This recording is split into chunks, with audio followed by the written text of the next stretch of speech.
Sagittarius लगन में Jupiter आपके लगन लॉर्ड है और लगन लॉर्ड आपके 8th हाउस में बैठा है। जो सजिटेरियस वालों को थोड़ा ध्यान रखना है अपनी हेल्थ का। क्यों? जुपिटर यहाँ पर आपके 1st हाउस के लॉर्ड है एंड आपके 4th हाउस के लॉर्ड है। मीन्स आपकी मदर एंड आपकी comfort, your home environment and your peace, your mental peace. और ये लगन that is your own personality, your body.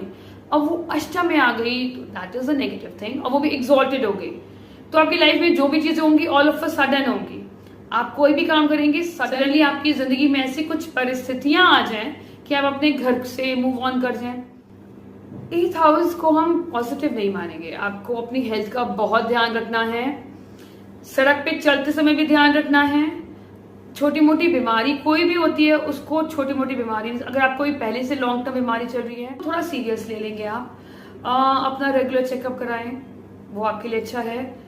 8th house में अगर आप किसी रिसर्च में हैं, मतलब अगर आपका कोई इंटरेस्ट है एस्ट्रोलॉजी में, रिसर्च रिलेटेड डोमेन में है, जैसे आप किसी इनकम टैक्स में हैं, आप बैंक्स में हैं, तो यहाँ पर आपको ग्रोथ प्रॉस्पेरिटी मिलेगी। बट फिर भी जस्ट बिकॉज लगन जब 8th हाउस में जाता है, 6th हाउस 12th हाउस में, तो वो टाइम हमारी बॉडी के लिए वो कहीं ना कहीं वीकनेस आ जाती है, मतलब इम्यून सिस्टम वीक हो जाता है।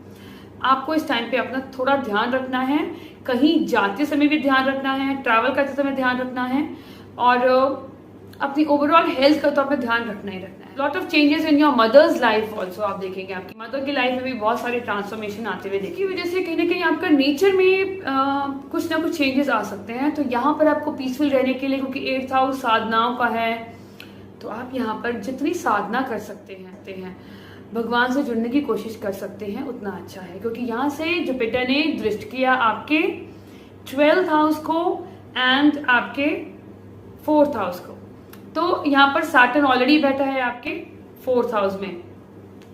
तो यहाँ पर मतलब घर में बहुत सारी चीजें होंगी। जस्ट बिकॉज जुपिटर की 9th दृष्टि आपके ही अपने 4th हाउस में बैठी, तो 9th दृष्टि अमृत तुल्य होती है। तो यस, मतलब आपके घर में प्रॉस्पेरिटी बढ़ेगी। बट सैटर्न ही बैठा है यहाँ पर, और वो लॉर्ड 8th हाउस में, तो कुछ ना कुछ आपको अप्स एंड डाउन, कभी तो आप बहुत ही एनर्जेटिक रहेंगे और कभी कभी आप बहुत ज्यादा पेसिमिस्टिक हो जाएंगे। तो मूड स्विंग्स बहुत ज्यादा होंगे, और आपकी मदर की हेल्थ में भी और ओवरऑल वेल बीइंग में भी वो अप्स एंड डाउन देखने को मिलेंगे। जस्ट बिकॉज दृष्टि से अपने घर पे डाली है, तो उसको तो वो वैसे भी प्रोटेक्ट करेगा, दो एक प्रोटेक्टेड एनर्जी में रहेंगे, बट स्टिल थोड़ा बहुत अप्स एंड डाउन आप देख सकते हैं। और जुपिटर की 5th दृष्टि आपकी 12वें घर में, मतलब पंचम की दृष्टि 12वें घर में, तो 12वां घर में कोई भी ग्रह होगा वो एक्टिव हो जाएगा। 12वां घर हमारे फॉरेन लैंड ट्रैवल होता है, तो देयर इज़ अ पॉसिबिलिटी आप फॉरेन लैंड जाएं, या अगर ट्राई कर रहे हैं तो जाने के चांसेस ब्राइट बनते हैं। आपका एक्सपेंडिचर बढ़ाएगा, आप खर्चे करेंगे, एंड यहाँ पर अगर आपको कोई भी नींद रिलेटेड इंसोमानिया या नींद रिलेटेड एंजाइटी रिलेटेड इश्यूज होंगे, वो भी ओवरकम करेंगे इस टाइम पे जुपिटर की वजह से।